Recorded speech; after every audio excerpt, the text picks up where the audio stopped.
There are reports tonight that police in Colorado were called to a restaurant on Saturday after Republican Congresswoman Lauren Boebert and her ex-husband allegedly got into a physical altercation. Jason Boebert told the Daily Beast that his ex-wife, quote, punched him in the face several times. Boebert denied the claim in a statement to the Washington Post, saying this is a sad situation for all that keeps escalating and another reason why she says she's moving away from her district. We should note that no one was arrested, and CNN has reached out to both parties for comment. We have not yet heard back. Let's discuss more now with CNN senior political analyst John Avlon and CNN political commentator and host of PBS Firing Line, Margaret Hoover.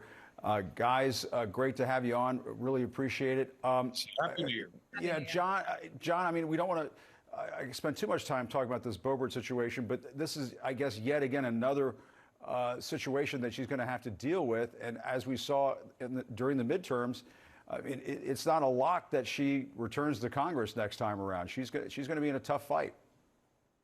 Look, it was a razor-thin margin the first time around. Margaret here is from Colorado, but I just say, stay classy. I mean, the sheer number of self-inflicted sort of face plants that Lauren Boebert imposes on her constituents through her personal behavior should be enough to be disqualifying. She's shifting districts to get to a safer district. Being vacated by Ken Buck. But you'd hope that Republicans would have some common sense to say that this doesn't represent conservative values, among other things. Yeah. And Margaret, let's turn to the Iowa caucuses. We're only about a week away now. Trump, of course, ramping up his rhetoric in all sorts of ways, but he has been going after Nikki Haley more. Let's listen to what he's been saying on the campaign trail this weekend. She didn't use the word slavery, which was interesting.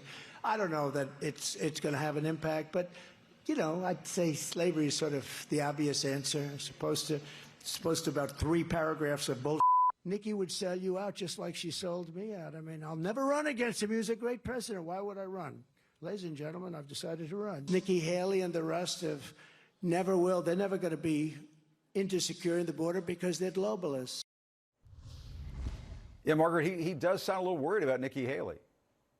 Mm-hmm. I don't know that he's worried about Nikki Haley, honestly. Right. None of the polling has never historically had any candidate so far ahead that has lost, and that's in Iowa specifically. What I think he is doing is taking a swipe at Nikki because he is not worried about DeSantis anymore in Iowa, and Nikki is the next closest. Rise, yeah. I mean, Nikki has spent more money in Iowa lately in terms of ad buys, digital buys, her media buys. She also had a major shift of donor support come her way, which she's been able to invest in Iowa to try to get closer. I mean, what Nikki and DeSantis are doing is they're vying for second place, and they're trying to ensure that the margin between Trump's lead and their second place finish is defensible enough to create momentum going into New Hampshire. Trump taking a hit at her, I think it demonstrates an awareness that she is the person who's on the rise. But what it also does is rally his folks against her.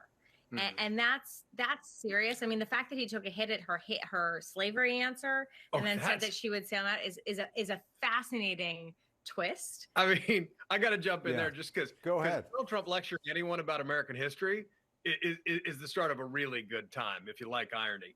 I mean, this is a guy who said just a few days ago that he could have negotiated an end to the Civil War, before it began. It didn't have to come to that. I mean, he's got a would have been just another business deal, the Civil War. Yeah, exactly. Somebody expressing fascination that Lincoln and Frederick Douglass were Republicans. Nobody knew that, and just over and over and over again. So when Donald Trump's lecturing you about the Civil War history, take it with a pound of salt. Yeah.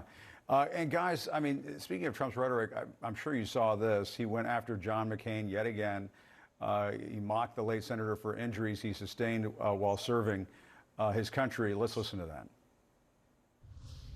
We're going to fight for much better health care than Obamacare. Obamacare is a catastrophe. Nobody talks about it. Without John McCain, we would have had it done. But John McCain, for some reason, couldn't get his arm up that day. Remember? He goes like that. That was the end of that. Now, McCain's daughter, Megan, is responding. Maybe you guys saw this on X. She writes, Trump is a piece of excrement. She obviously is not. Did she actually write excrement? Yeah, well, no, she did not. I'm trying to keep it classy here on a Sunday evening in America. But she said Trump is a piece of blank, election-denying huckster who's own wife won't campaign with him.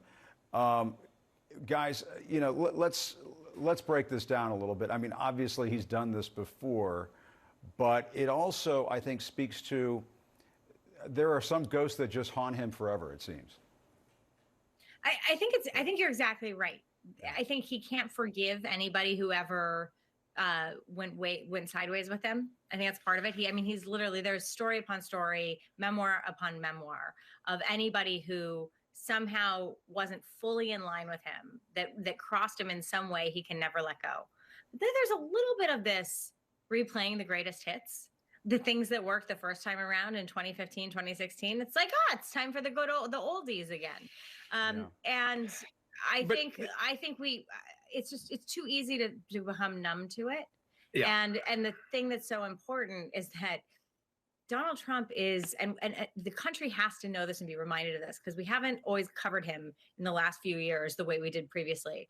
But he is poised to be the Republican nominee for president again.